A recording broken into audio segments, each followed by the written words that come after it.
Job पर जाने वाली गांव और शहरी बहू का पहनावा। तानिया की शादी को एक हफ्ता बीत चुका है। आज वो रसोई में खाना बना रही है। खाने में उसने मटर पुलाव, दाल तड़का, आलू का पराठा, चावल, रोटी और रायता बनाया है। तानिया खाना बनाकर सभी को परोस देती है। सभी लोग खाना खाने लगते हैं। खाना खाते समय कोमल कहती है, क्या भाभी, आपकी शादी को पूरा एक हफ्ता बीत गया लेकिन फिर भी आपने अभी तक अच्छे से खाना बनाना नहीं सीखा। देखो ना, दाल में नमक कितना ज्यादा हो गया है। हाँ बहू, और तुमने रोटियां भी काफी कड़ी बनाई है। मैंने तुझे बताया था ना कि रोटियों के लिए आटा अच्छे से गूंथना और सब्जी में नमक मिर्च मसाले सब नाप कर डालना। जाने दो माँ, उसकी शादी को एक हफ्ता ही तो हुआ है, थोड़ा समय दो, धीरे धीरे सब सीख लेगी। रोहित की बात सुनकर सभी लोग चुपचाप खाना खाने लगते हैं। तो वहीं दूसरी तरफ सुरभि की शादी को भी एक हफ्ता हो गया था और वो भी अपने घर में दाल चावल, मूली के पराठे, मेथी आलू का साग, तड़के वाली दही और रोटियां बनाकर सभी को परोस देती है। सभी लोग खाना खाते हैं और कहते हैं, बहू, रोज की तरह आज भी तुमने बहुत ही स्वादिष्ट खाना बनाया है। हाँ, मुझे तो पिछले एक हफ्ते से लग रहा है कि मैं किसी 5 स्टार होटल में खाना खा रहा हूँ। भाभी, मुझे मेथी आलू का साग और दोना बहुत अच्छा लग रहा है। वैसे सुरभि, रात को मेरी पसंद का खाना बनाना, छोले भटूरे और तड़के वाली दाल।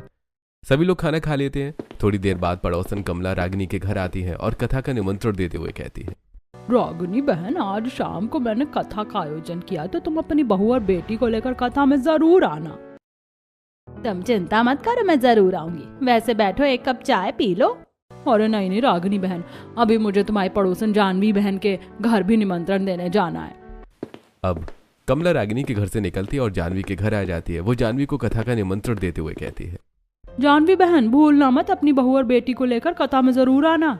हाँ बहन, ये कोई भूलने की बात है, तुम चिंता मत करो, मैं समय पर पहुंच जाऊंगी। बातें करके कमला अपने घर चली जाती है। शाम को तानिया वन पीस पहनकर कथा में जाने के लिए तैयार होती है और अपनी सास के पास आकर कहती है, चलिए माँ जी, मैं कथा में जाने के लिए तैयार हूँ। अरे बहू, तूने कथा में जाने के लिए कैसे कपड़े पहन रखे? कोई साड़ी पहन ले। माँ जी, मेरे पास तो साड़ी है ही नहीं, मैं तो ऐसे ही कपड़े पहनती हूँ। तो नीलम के कपड़े लेकर पहन ले। मैं इतनी दुबली हूँ, मेरे कपड़े भाभी को कैसे आएंगे? अच्छा ठीक है, तो फिर चलो ऐसे ही। रागिनी अपनी बहू और बेटी के साथ कथा में जाने के लिए निकल जाती है। तो वहीं दूसरी तरफ सुरभि साड़ी पहनकर, सिर ढककर तैयार होकर अपनी सास के पास आती है और कहती है, माँ जी, मैं तैयार हो गई हूँ, चलिए कथा में चलते हैं। भाभी, आप तो बहुत सुंदर लग रही हो।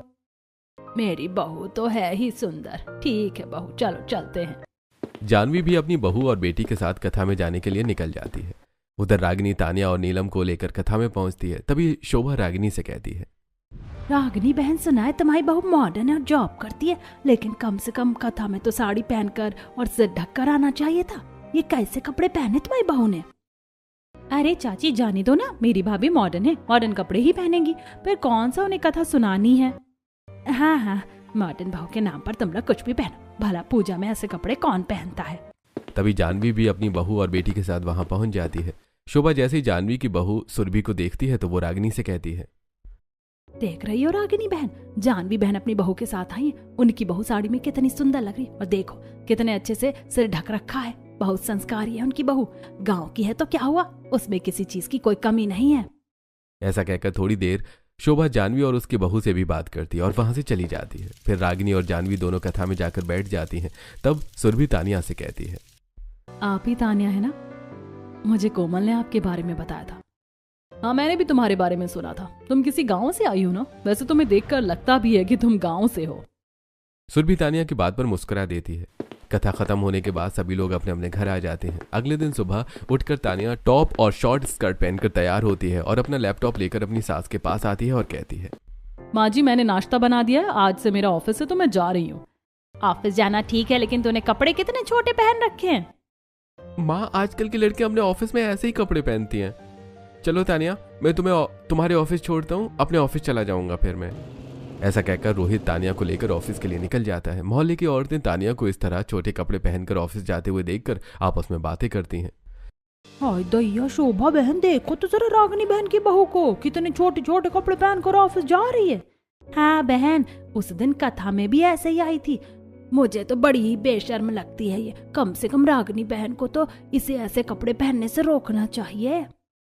तानिया ऑफिस पहुंचती है और अपनी सभी सहेलियों से मिलती है। माही तानिया से कहती है, यार तानिया, तू तो शादी के बाद भी शॉर्ट ड्रेस में आ गई, तेरे ससुराल वालों ने कुछ कहा नहीं क्या?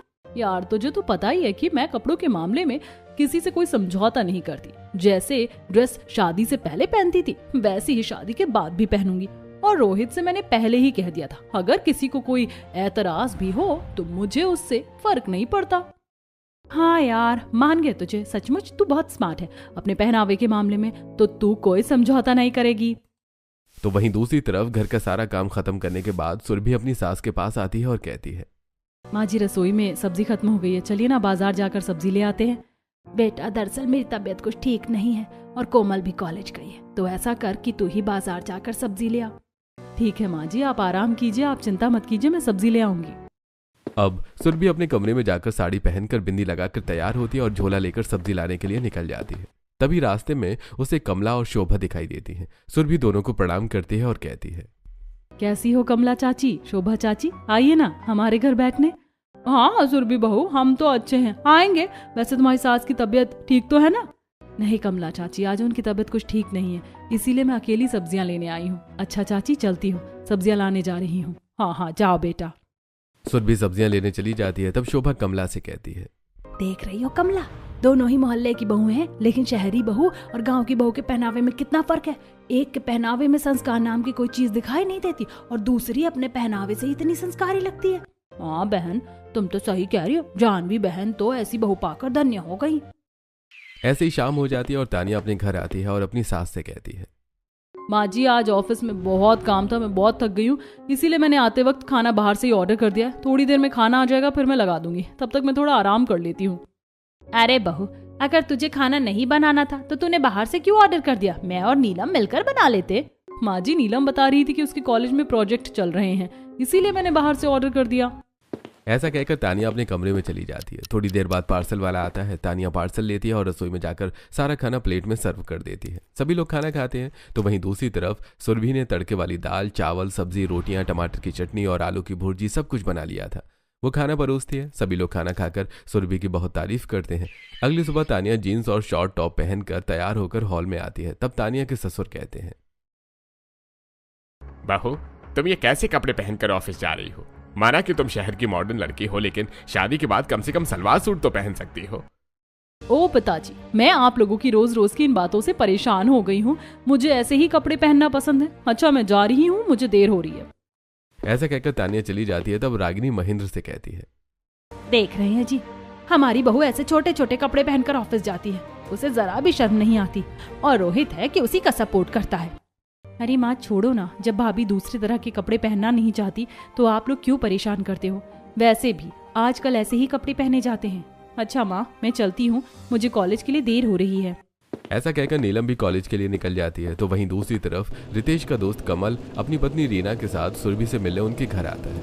सुरभि सभी लोगों के लिए चाय और नाश्ता लगाती है, फिर बैठकर उनसे बातें करती है। थोड़ी देर बाद बात करने के बाद रीना सुरभि से कहती है, सुरभि भाभी, पिछली काफी देर से मैं आपको नोटिस कर रही हूँ, आपकी हिंदी कितनी शानदार है, आप कितनी अच्छी हिंदी बोलती हैं। वैसे आपकी एजुकेशन क्या है? रीना बहन, मैं तो बस 5वीं तक पढ़ी लिखी हूँ। क्या सच में भाभी? अरे आपने सिर्फ 5वीं तक पढ़ाई की है, लेकिन आपसे बातें करके ऐसा बिल्कुल नहीं लगता। अरे इतनी अच्छी हिंदी तो हम ही नहीं बोल पाते, इतना पढ़ा लिखे होने के बाद भी। हाँ कमल भैया, दरअसल मेरे पिताजी पुरोहित थे। गांव में लड़कियों को ज्यादा पढ़ाने की प्रथा नहीं है, इसीलिए उन्होंने मुझे ज्यादा नहीं पढ़ाया, लेकिन घर में वो मुझे हमेशा पोथी पुराण वगैरह पढ़कर सुनाते थे।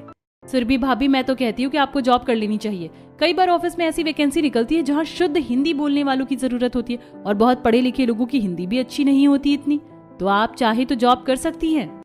अरे नहीं नहीं रीना, मुझे तो एक सिंपल घर संभालने वाली बहू चाहिए, मैं अपनी बहू से जॉब नहीं करवाऊंगी। वैसे माँ, रीना भाभी कुछ गलत नहीं कह रही हैं, आजकल तो सभी जॉब करते हैं और जॉब करने में कोई बुराई नहीं है। वैसे माँ, रीना भाभी कुछ गलत नहीं कह रही हैं, आजकल तो सभी जॉब करते हैं और जॉब करने में कोई बुराई नहीं है। ऐसे ही काफी देर तक उनकी बातें चलती रहती हैं। फिर रीना और कमल अपने घर चले जाते हैं और सुरभि अपने काम में लग जाती है। अगले दिन तानिया ऑफिस जाती है। लंच टाइम में वो अपनी सहेलियों के साथ खाना खाते हुए बात कर रही होती है। यार मैं तो अपने ससुराल वालों से परेशान हो गई हूँ, ये मत पहनो, वो मत पहनो, ऐसा खाना बनाओ, वैसा खाना बनाओ, और आज तो मेरी सास कह रही थी कि मेहमान आने वाले हैं तो जल्दी आ जाना। कई बार तो ऐसा लगता है कि मैंने शादी करके गलती कर ली। यार तानिया, शादी के बाद तो ये सब होता ही है, इसमें इतना परेशान होने वाली क्या बात है? और वैसे भी तू तो अपनी ही चला लेती है। वो लोग बातें ही कर रहे थे कि तभी रीना वहां आती है और तानिया से कहती है, और तानिया बता, कैसी है तू? कैसी कट रही तेरी ससुराल में? क्यों पूछ कर मजाक उड़ा रही है क्या? अरे नहीं, मैं तो बस यूं ही पूछ रही थी। वैसे मैं कल तेरी पड़ोस में आई थी, कमल के दोस्त थे ना रितेश भैया, उनकी पत्नी सुरभि से मिलने। अच्छा, उस गांव की गवार से? कैसी लगी तुझे वो अनपढ़ गांव की लड़की? यार तानिया कुछ भी कह ले, लेकिन मुझे तो वो कहीं से भी अनपढ़ या गवार नहीं लगती है। हाँ, उसकी एजुकेशन कम है, लेकिन उसके बात करने का तरीका बहुत ही शानदार है, और उसकी हिंदी तो इतनी शुद्ध और आकर्षक है कि मैं और कमल भी प्रभावित हो गए थे। मुझे तो लगता है कि उसे किसी जॉब में होना चाहिए था। रीना, अब तो कुछ ज्यादा ही तारीफ कर रही है उसकी। वो गांव की लड़की, उसका पहनावा देखा है तूने? हर वक्त बड़ी सी बिंदी लगाकर सिर पर पल्लू रखती है। वो जॉब करेगी? अगर ऐसे लोगों को ऑफिस में जॉब मिलने लगी तो हम लोगों को तो किसी के यहाँ झाड़ू पोछा करना पड़ेगा। अरे यार, तू तो कुछ ज्यादा ही भड़क गई। खैर छोड़, जाने दे। ऐसी बातें करने के बाद वो लोग अपने अपने काम में लग जाते हैं। अगले दिन सुरभि सारे कपड़े इकट्ठा करके बाथरूम में जाकर धोने लगती है। उसके बाद सारे कपड़े छत पर सुखाने के लिए फैला देती है। तभी उसे सामने वाली छत पर तानिया दिखाई देती है। सुरभि तानिया से बोलती है, और भाभी बताइए, कैसी हैं आप? हाँ सुरभि भाभी, मैं तो ठीक हूँ। वैसे एक बात बताओ, आप हर वक्त सिर ढक कर रखती हो, आपको अजीब नहीं लगता क्या? अरे नहीं नहीं तानिया भाभी, मुझे सिर ढकने की आदत है। थोड़ी देर बातें करने के बाद दोनों छत से उतर आती हैं। शाम को अचानक जानवी की तबीयत बहुत खराब हो जाती है। उनके सीने में बहुत दर्द होने लगता है। सुरभि रितेश से कहती है, सुनिए जी, आप जल्दी से एम्बुलेंस बुलाइए, हमें माँ जी को तुरंत अस्पताल ले जाना होगा। ठीक है, मैं अभी एम्बुलेंस को फोन करता हूँ। रितेश बाहर खड़ा होकर एम्बुलेंस को फोन करता है, जो रोहित सुन लेता है। रोहित अंदर आकर अपनी माँ से कहता है, माँ, लगता है रितेश के घर किसी की तबीयत ठीक नहीं है। वो बाहर खड़े होकर एम्बुलेंस को फोन कर रहा था।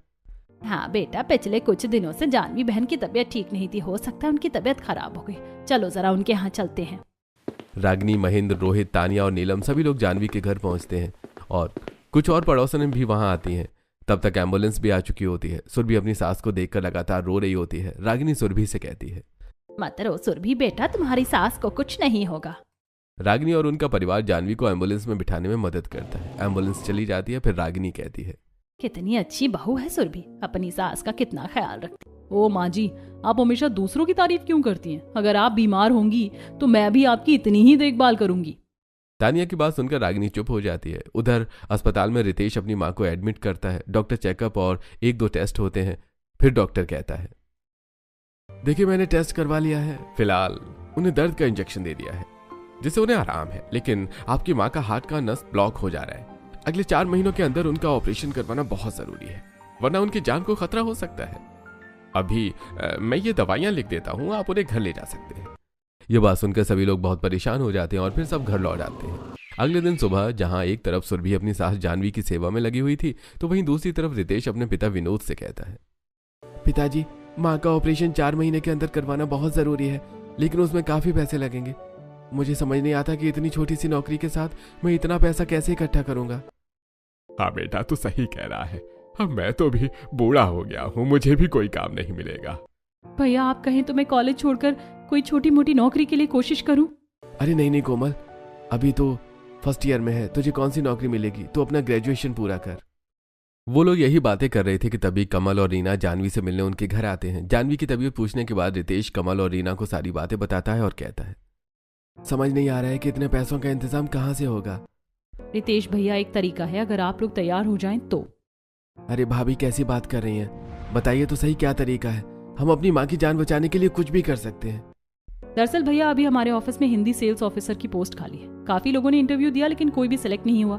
मुझे विश्वास है कि अगर सुरभि भाभी इंटरव्यू देंगी तो वो जरूर सिलेक्ट हो जाएंगी। हाँ यार, तुझे अपनी पत्नी को नौकरी करने की परमिशन दे देनी चाहिए। सारी बातें करने के बाद रीना और कमल चले जाते हैं। तब सुरभि रितेश से कहती है, सुनिए जी, मुझे तो रीना भाभी की बात बिल्कुल सही लगती है। मैं कुछ समय के लिए नौकरी कर लेती हूँ, कम से कम हम माँ जी का ऑपरेशन करवाने के लिए पैसे तो इकट्ठे कर लेंगे। ठीक है, फिर यही सही रहेगा। तुम कल ही ऑफिस जाकर इंटरव्यू दे दो। नहीं नहीं बहू, अगर तू ऑफिस जाएगी तो तू भी छोटे छोटे कपड़े पहनेगी। मुझे तो मेरे संस्कार मेरी जान से भी ज्यादा प्यारे हैं। माँ जी, नौकरी करने का कपड़ों से कोई लेना देना नहीं है। आप चिंता मत कीजिए, मेरा पहनावा नहीं बदलेगा।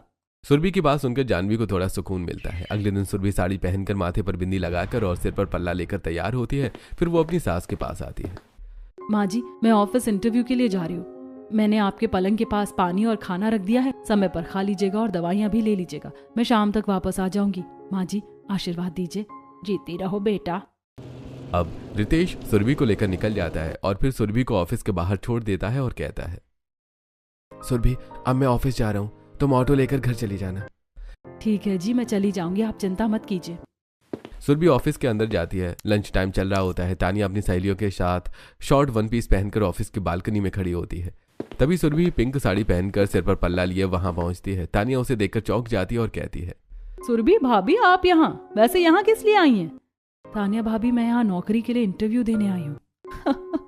ये आप क्या कह रही हैं? अरे आप जैसे अनपढ़ों को अगर इस ऑफिस में नौकरी मिलने लगी तो फिर हम कहाँ जाएंगे? तानिया ये कह ही रही होती है कि तभी रीना वहां आती है और कहती है, अरे सुरभि भाभी आ गई आप, चलिए इंटरव्यू अंदर है। सुरभि रीना के साथ अंदर चली जाती है। तब तानिया की सहेलियां मजाक उड़ाते हुए कहती हैं, यार ये गांव की गंवार तेरी पड़ोसन है और ये ऑफिस में क्या कर रही है? इसके कपड़े देखकर तो लगता है कि झाड़ू पोछा की नौकरी के लिए आई है। वैसे भी वो इसी नौकरी के काबिल है, देखते हैं उसे नौकरी भी मिलती है या नहीं। थोड़ी देर बाद सुरभि रीना के साथ बाहर निकलती है और वहां से चली जाती है। तब तानिया रीना से कहती है, क्या हुआ रीना, मिल गई तुम्हारी सुरभि भाभी को झाड़ू पोछे की नौकरी? तानिया तुम जरूरत से ज्यादा बोलती हो। तुम्हें पता है जो हिंदी सेल्स ऑफिसर की वैकेंसी थी हमारे ऑफिस में, जिसके लिए तुम भी कोशिश कर रही थी, वो नौकरी अच्छी हिंदी होने की वजह से सुरभि भाभी को मिल गई है और कल से वो हमारा ऑफिस ज्वाइन कर रही हैं। ये सुनकर तानिया और उसकी सहेलियों के होश उड़ जाते हैं। तो वहीं दूसरी तरफ सुरभि घर पहुंचती है और सभी लोगों को अपनी जॉब के सिलेक्शन के बारे में बताती है। सभी बहुत खुश होते हैं। रितेश मिठाई का डिब्बा खोलते हुए कहता है, माँ मुझे तो पहले ही पता था कि सुरभि को ये जॉब जरूर मिल जाएगी, इसलिए मैं मिठाई का डिब्बा साथ लेकर आया हूँ। लीजिए मुंह मीठा कीजिए। ऐसा कहते हुए रितेश सभी का मुंह मीठा करवाता है। तब जानवी कोमल से कहती है, कोमल बेटा जरा सुरभि के साथ रागिनी बहन के घर चली जा और उन सबको भी मिठाई दे आ। अब कोमल सुरभि के साथ रागिनी के घर जाती है। सुरभि सभी को अपनी जॉब के सिलेक्शन के बारे में बताती है और सबका मुंह मीठा कराती है। रागिनी कहती है, अरे बहू ये तो बहुत अच्छी बात है, अब तुम भी नौकरी करोगी और अपनी सास का इलाज करवा पाओगी। तुम्हारी जैसी बहू तो सचमुच किस्मत वालों को ही मिलती है। यह सुनकर तानिया पूरी तरह जल जाती है। थोड़ी देर बातें करने के बाद सुरभि और कोमल अपने घर चले जाते हैं। अगले दिन सुबह रागिनी अपनी बालकनी में बैठी धूप सेक रही थी। तभी वो देखती है कि सुरभि साड़ी पहनकर सिर पर पल्लू लेकर रितेश के साथ ऑफिस जाने के लिए निकल रही है। फिर वो बालकनी से हॉल में आती है, जो देखती है कि तानिया भी short fish cut one piece पहनकर लैपटॉप लेकर ऑफिस जाने के लिए खड़ी रोहित का इंतजार कर रही है। रागिनी तानिया को इस तरह देखकर कहती है, तानिया बहू आज से जानवी बहन की बहू सुरभि भी ऑफिस जा रही है। वो साड़ी पहनकर सिर पर पल्लू लेकर ऑफिस गई है और एक तुम हो कि इतने छोटे छोटे कपड़े पहनती हो कि तुम्हें देखकर दूसरों को शर्म आ जाती है। नाक कटवा कर रख दिया है तुमने हमारी पूरी कॉलोनी में। माँ जी उस गाँव की गंवार के ऑफिस जाने से मेरा कोई मुकाबला नहीं हो सकता। हम दोनों में बहुत फर्क है। वो कभी भी मेरी बराबरी नहीं कर सकती और रही बात ऑफिस की, तो 4 दिन में ऑफिस वाले उसे धक्का देकर बाहर निकाल देंगे, आप देख लेना। तानिया ऐसे कह ही रही थी कि तभी रोहित आ जाता है और तानिया रोहित के साथ ऑफिस के लिए निकल जाती है। वहीं मोहल्ले की ढेर सारी पड़ोसनें खड़ी होती हैं और बातें करती हैं। देख रही हो बहनों, हमारी कॉलोनी की दोनों बहुओं में कितना फर्क है। एक ऑफिस भी अपने संस्कारों में रहकर जा रही हो और दूसरी को संस्कारों की कोई परवाह नहीं। हाँ बहन कलयुग है, अब किसी को क्या कह सकते हैं। वैसे ये सब छोड़ो, चलो हम जानवी बहन से मिलते हैं। सुना है उनकी तबीयत काफी खराब है और उनकी बहू ने उनका ऑपरेशन करवाने के लिए ही ऑफिस जाना शुरू किया है। सभी औरतें मिलकर जानवी के पास पहुंचती हैं, उसकी तबीयत पूछती हैं और उससे बातें करती हैं। फिर कमला जानवी से कहती है, जानवी बहन तुम बड़ी खुश नसीब हो कि तुम्हें इतनी संस्कारी बहू मिली है। अरे आज ऑफिस जाते समय भी उसके सिर से पल्लू नहीं हटा।